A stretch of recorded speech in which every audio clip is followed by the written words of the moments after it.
So you don't need much of an introduction, but for a lot of people who don't know, you were interested in open source early on in your career. And of course, now you're known as, co-founding and running very large companies. But you've been re-emphasizing open source a lot lately across your companies. So I guess first, focus on communications and how that kind of affects human rights. What do you think the current state of social media is, and what could make it better, I think, or more open in the world? Yeah, I mean, just to touch on the importance of open source, like the only reason I'm here is because of open source. The only reason I'm here is for the grace of people who chose not to take a job or had a job and decided to give a bunch of time to something that they loved. And they made something that they loved, and they gave it away for free. And not only did they give the end product away, they gave the source code, how to make it, so that anyone could copy their work, anyone could monetize it if they wished. And it's just like this amazing selfless act that I was so inspired by, but it's the only reason I was able to learn how to program and build anything of importance and value. And I worked since I was about 13 or 14 years old, building my own tools and learning from, namely Linux and Linus Torvalds. And he taught the world what it means to share something of real note and real importance with Linux. Every single one of your devices in your pockets or at home, this TV, this screen, is running Linux, is running open source software. We all benefit from it, but it's very rare that companies and corporations give back and really push it. And this has been the story of the internet. It started as something that was truly open. Anyone could participate. Anyone could add something. And then as we discover more problems, very specific problems, they tend to be taken by a corporation and then closed off. And that closing of it forces this issue where you become dependent upon that company, even though the genesis of it was open.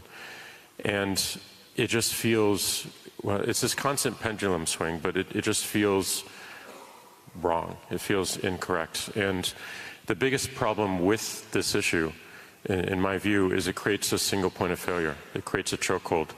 You have a company, a CEO, a board, that represents one place where an entity can put pressure on, whether that entity be a government, it be advertisers, it be a market, to bias them into a particular direction and to have them take particular actions, to remove accounts or to ask for phone numbers or email addresses or identifying information for people that are using the platform.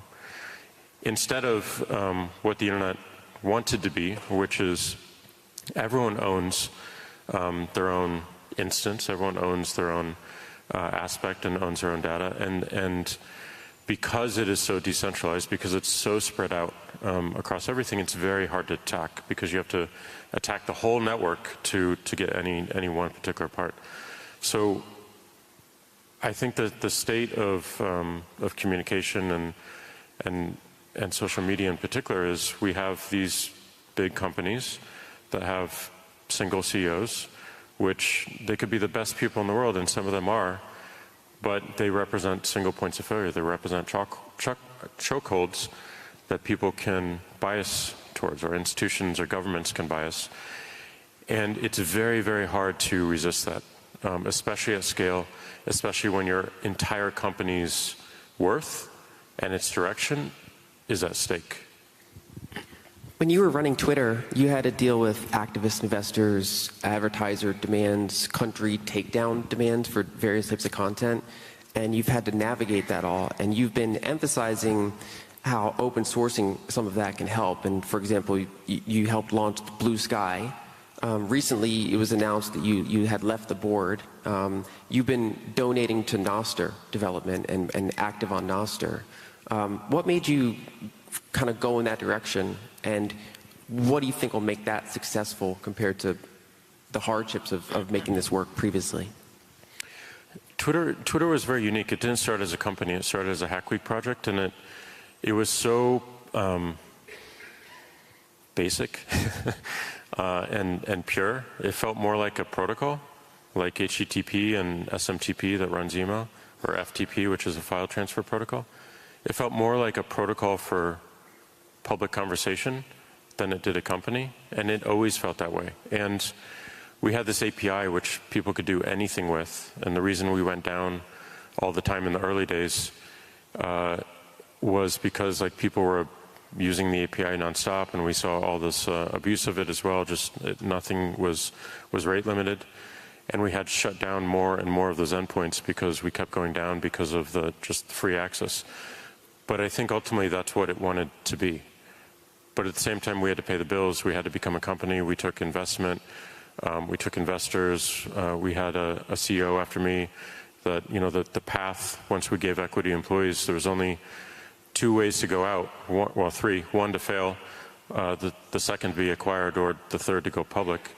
And chose to go public. And with going public, you need an advertising model or a business model. And we chose advertising because it worked for Facebook and Google. And suddenly you feel these pressures because you need to sell this product to advertisers. And the product in this case was actually the people using it. And when I came back to the company, a lot of this realization came to bear. 1, we were selling people's attention. 2, I was a single point of failure. 3, we had a team that was tasked with making decisions around content and moderating it. And we didn't always have the best information to do so. 4, we had a bunch of governments around the world, Turkey, Russia, India, US, who was asking for information, asking for accounts to be taken down, where we had to push back under threat of being shut down in that country. So we developed a simple thing, which is a per country takedown, where we might take it down in the country, but it'd be available to the rest of the world, so you can still access within that country through a VPN. But even that was a pressure point that just did not seem right and did not sit right with me. And we realized like the value of Twitter wasn't necessarily the protocol, it was the presentation and the business that we put on top of it. So we started diversifying away from just advertising business into commerce and subscription. Not to the scale that we wanted to before I left. We also wanted to invest in a protocol that could be separate from Twitter, that we could build on top of, but we don't own and we don't control, and we can't truly take it down. So that we could have a presentation layer on top of it that shows certain things, but the protocol could show everything. And it'd be very, very hard to take anything down, for any entity to hide it or to take it down. And that's what Blue Sky was intending to be, was to build the protocol that Twitter could use, but other companies could use, or individuals could use as well. And for people that haven't tried Nostr, especially in countries where Twitter's blocked or otherwise, kind of has issues with moderation, Nostr is an open source protocol that different clients can and do build on, and then they can do a mobile app, they can do a desktop app, and what do you think? Right now it's still fairly small. What do you think would help that model succeed, or what do you think that model needs to succeed in order to grow large and be more impactful? Yeah, so we gave this funding. We gave $14 million to Blue Sky, which was a separate entity from Twitter.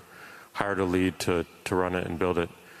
And after I left the company and it was acquired, I started searching for more projects like it, and I asked the question, what open source initiatives should I be funding that would be helpful to the public internet?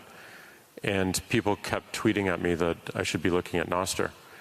And I found the GitHub that described it, and it's just like 100% what we wanted from Blue Sky, but it wasn't developed from the company, it wasn't funded from the company, it was completely independent.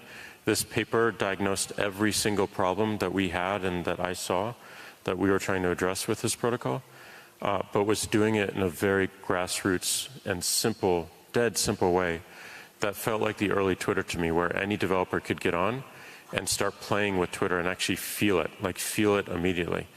And then I downloaded a client called Damas, and I created an account, and it gives you this public key and secret key, and I could take the secret key and I could log into a completely different client or a different system, and my identity and all my data went with me. And that was a super powerful feeling for me, because you just don't have that experience right now. Your identity is owned by a company. You're giving it to a company. They own your data. They can do whatever they want with it. And for you to export it, to move it, they make it very difficult. Sometimes because they want to, but sometimes it's just really hard to put into a format that can be usable everywhere. But to be able to create content and to create and build your identity and then be able to move it around under your agency, I think is the most powerful idea. And I think the only reason people haven't really valued Nostr yet is because they haven't had that feeling yet. It's there, it's powerful, it's available for everyone, but people don't have the need as much for it because it's not as convenient. But I think as we go on and on with all these corporate manifestations of social media and all the tools that we're using, people will have that desire more, and they'll see the value in being able to own my data, own my identity, and really permission other clients into it instead of the other way around. We were talking backstage about the importance of algorithms. So it's not just about what we're allowed to say publicly. It's also these algorithms can effectively control what we think. They can show us some things. They can show us not other things. They can show us the order. They tend to kind of concentrate toward outrage and negativity. And with Nostr, for example, you could have different clients with different algorithms or no algorithm, just rank order. Do you want to talk a little bit about kind of the importance of open sourcing algorithms or choice of algorithms? Yeah. This is going to sound a little bit crazy, but I think the free speech debate is a complete distraction right now. I think the real debate should be about free will. And we feel it right now because we are being programmed. We're being programmed based on what we say we're interested in. And we are told through these discovery mechanisms what is interesting. And as we engage and interact with this content, the algorithm continues to build more and more of this bias. But the algorithm, even if it's open source, is effectively a black box. You cannot predict 100% of the time how it's going to work, what it's going to show you. And it can be moved and changed at any time. And because people become so dependent upon it, it's actually changing and impacting the agency we have, the free agency we have. And I think the only answer to this is not to work harder at open sourcing algorithms or making them more explainable about what they're doing and why they're doing it, but to give people choice. Give people choice of what algorithm they want to use from a party that they trust. Give people choice to build their own algorithm that they can plug in on top of these networks and see what they want, and they can shift them out as well. And give people choice to have really a marketplace around an algorithm that you can choose. I want to use this for these reasons. I don't trust that party anymore, so I'm not going to use this, or I'm not going to use anything at all. I want to be the discovery mechanism. And that's really the biggest problem and why these corporations became so large and so valuable is because they solved the discovery problem on the internet. We talk a lot about the public square, but the public square cannot be owned by one company. The public square, by default, is the internet. But the problem with the public square is it's very hard to discover and to be matched with the things that you're truly interested in. And that's where the value of a Google came in. It helps you discover. That's where the value of a Facebook, it helps you discover your friends. The value of a Twitter helps you discover news and interesting content of the day. But if we can solve the discovery problem in an open source way, in a free agency way, that you get to choose how you see the world and what algorithms you're using, and you know more or less how they're working, and that you can turn them off and see everything, that's really powerful, and that's what we need. And we just haven't seen a lot of motion there. Twitter took the first step some time ago when we enabled you to turn off the algorithm and just see who you're following. But the problem with that is you miss tons and tons of content because there's just millions and billions of tweets going by, and you need some help. But to be able to trust the help, I think you need to be able to choose it and have agency over that. Otherwise, it really is attacking free will. It's programming how we think. And we can resist it all we want, but it knows us better than we know us because we tell it our preferences implicitly and explicitly all the time. And it just feels super dangerous to continue to rely upon that without choice. On the topic of AI, which is pretty hyped up lately, open sourcing that has also been a topic of discussion versus kind of regulatory control around safety regarding AI versus open sourcing it and letting it kind of flourish that way. What do you think the development path is right now? Do you think that the open source model is going to win, or do you think this will largely be a regulated activity in the future? I think open source always wins. I think the public will always win. But the same thing that happened to the internet and the discovery problem is happening with AI right now. You have something that was inherently based on sharing information, sharing research, sharing science, it completely open, and now being closed into 5 companies. And these 5 companies are building tools that we will all become entirely dependent upon. And because they're so complicated, we have no idea how to verify the correctness. We have no idea to verify how they work, what they're actually doing.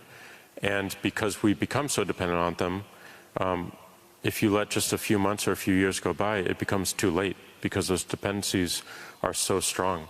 So I think it's really important that we have an open source alternative to these closed companies. And again, back to the point of these single points of failure and these chokeholds, that's the biggest problem. If we have open source, we have multiple people, millions of people around the world that can actually build these systems instead of being dependent upon a Sam Altman or an Elon Musk or a Satya or anyone who's running these companies. It's their decisions that are guiding these tools that become the underlying fundamentals for all the experiences that we have on the internet and more off the internet as well. Because these systems are controlling every single aspect of our life. Every single day, someone will encounter some sort of intelligence that is interacting with them or dictating what they do or what they don't do with their day. And that's really, really scary when you realize that only 5 companies are building these tools and they're building them in a very closed way. Fortunately, there is an open source AI movement. As with any open source project, it's very slow, but it's very deliberate. And that deliberateness is very important. The slowness is important too, because we take the time to learn what's truly important and to build it in, and to make sure that we're pushing in the right way instead of just profit-seeking and rent-seeking, which is the incentive of a lot of these corporations. Well, we're out of time, but I would encourage everyone to take the first step and try some of this. And I think trying Nostr, for example, seeing how you can have more control and choice over the way you consume social media is a good step. Thank you, everyone. Thank you all.